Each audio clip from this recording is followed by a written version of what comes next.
Halo otaku, welcome to Anisekai. Di video kali ini aku akan merekomendasikan beberapa anime buatan dari studio MAPPA. Beberapa anime yang sangat populer dari studio ini salah satunya adalah Shingeki no Kyojin atau biasa disebut dengan Attack on Titan.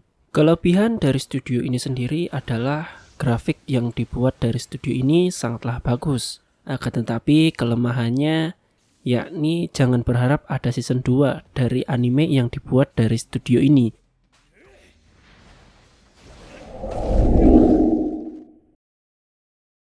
Di urutan pertama ada anime Shingeki no Bahamut. Anime ini berkisah di Mistarika, yang merupakan dunia magis tempat manusia, dewa, dan iblis berbaur bersama. Di masa lalu, hiduplah binatang iblis bernama Bahamut, yang keberadaannya membahayakan seluruh ras pada masa itu.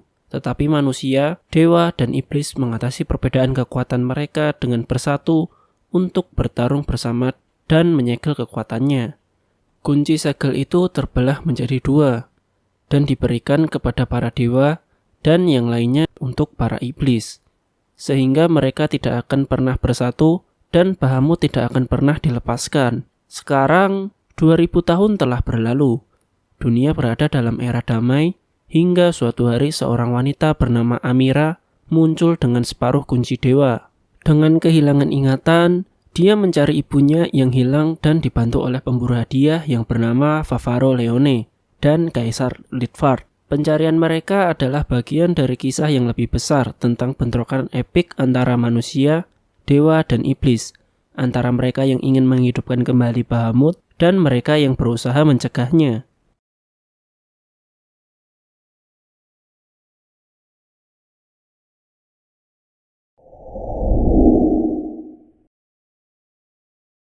Di urutan kedua ada anime Ushio Totora, menceritakan Ushio Atsuki yang merupakan seorang murid kelas 2 SMP, anak dari seorang kepala kuil Shinto yang bernama Shigure Atsuki.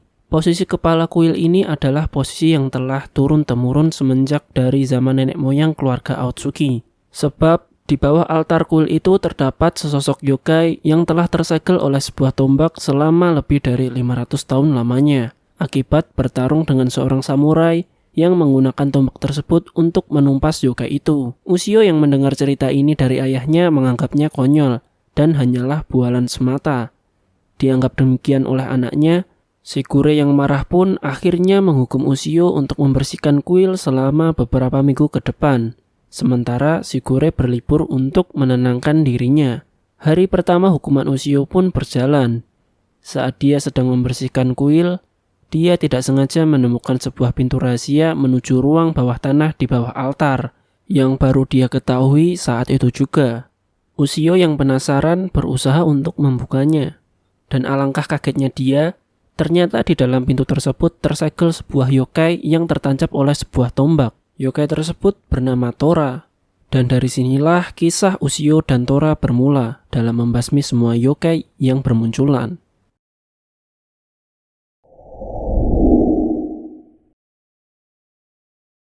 Di urutan ketiga ada anime Katsute Kamidata Kemono Tachie.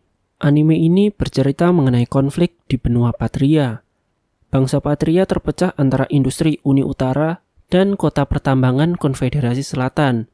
Mereka mulai berperang dalam perang saudara. Sementara Selatan memiliki jumlah yang lebih besar, Utara memiliki senjata rahasia yang disebut dengan The Incarnate. The Incarnate sendiri merupakan tentara yang bisa berubah menjadi binatang mitos raksasa dan dapat seorang diri menghancurkan markas musuh. Namun, ketika perang berakhir dan perjanjian damai dinegosiasikan, para inkarnasi dianggap sebagai sebuah ancaman. Sebaliknya, seorang perwira bernama Kane mengkhianati ketuanya, yaitu Hang, dan melarikan diri bersama inkarnasi yang masih hidup melintasi benua. Setelah beberapa waktu, Hang yang merupakan ketua dari para inkarnasi merasa bertanggung jawab untuk memburu dan membunuh para inkarnasi sebelum mereka kehilangan sisi kemanusiaannya.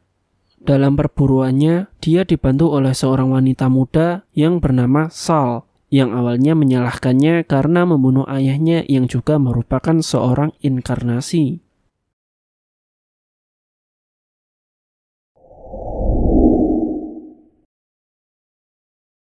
Di urutan keempat ada anime Days. Anime ini menceritakan Tsukushi Sugimoto. Ia adalah seorang siswa SMA baru yang berposisi sebagai penyerang untuk tim sepak bola Seiseki.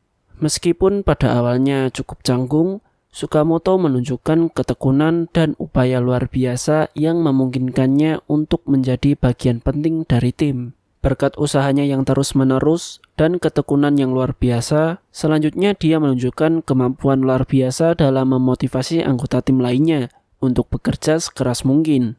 Ya, intinya anime ini bercerita mengenai seorang yang cupu dalam sepak bola tetapi tidak patah semangat dalam mengejar bola.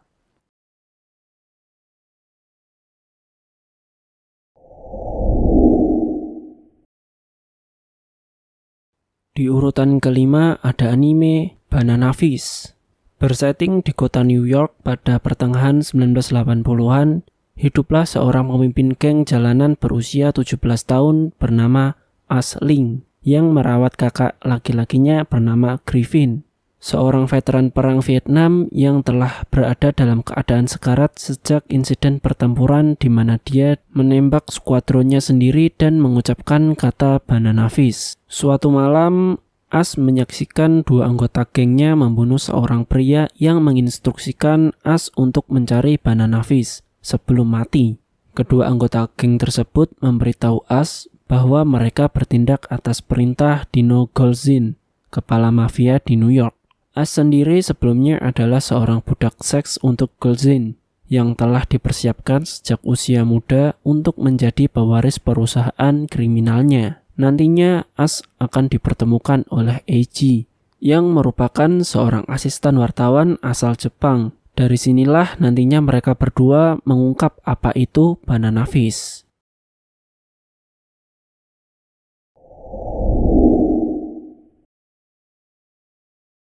Di urutan keenam ada anime Chainsaw Man.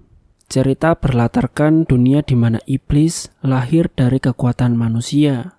Iblis biasanya berbahaya dan jahat. Kekuatan mereka sebanding dengan rasa takut yang mereka timbulkan. Namun, manusia dapat membentuk kontrak dengan mereka untuk menggunakan kekuatan mereka. Dan ada individu yang berspesialisasi dalam berburu dan mempekerjakan mereka, yang disebut sebagai pemburu iblis. Nantinya kisah akan berfokus pada Denji yang memiliki mimpi sederhana, yakni hidup bahagia dan damai, menghabiskan waktu bersama gadis yang disukainya. Namun ini jauh dari kenyataan, karena Denji dipaksa oleh Yakuza untuk membunuh iblis untuk melunasi hutangnya yang sangat besar. Menggunakan iblis peliharaannya, yakni Pochita, sebagai senjata, dia siap melakukan apa saja dengan sedikit uang. Sayangnya, ia dibunuh oleh iblis yang terikat kontrak dengan Yakuza. Dalam kejadian tak terduga, Pochita bergabung dengan mayat Denji dan memberinya kekuatan iblis gergaji mesin. Denji yang dihidupkan kembali menggunakan kemampuan barunya untuk dengan cepat dan brutal mengalahkan musuh-musuhnya.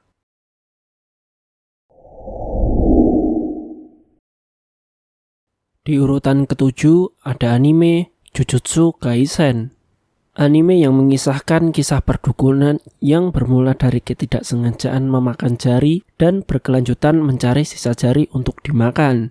Anime ini berfokus pada Yuji Itadori yang merupakan seorang siswa SMA dengan atletisitas yang tidak wajar. Setelah menelan salah satu jari yang merupakan bagian tubuh dari Sukuna, yang merupakan roh tingkat tinggi yang seharusnya dimusnahkan, tubuh Itadori justru dapat beradaptasi dan ia masih dapat mengendalikan tubuhnya walaupun di bawah pengaruh Sukuna. Melihat hal ini, Satoru Gojo yang merupakan salah satu guru di SMA Jujutsu memutuskan untuk membawanya ke SMA Jujutsu yang berada di Tokyo untuk mengusulkan rencana kepada atasannya dalam menunda hukuman mati terhadap Yuji sampai dia mengkonsumsi semua jari Sukuna sampai habis sebelum mereka membunuhnya sekali dan untuk selamanya.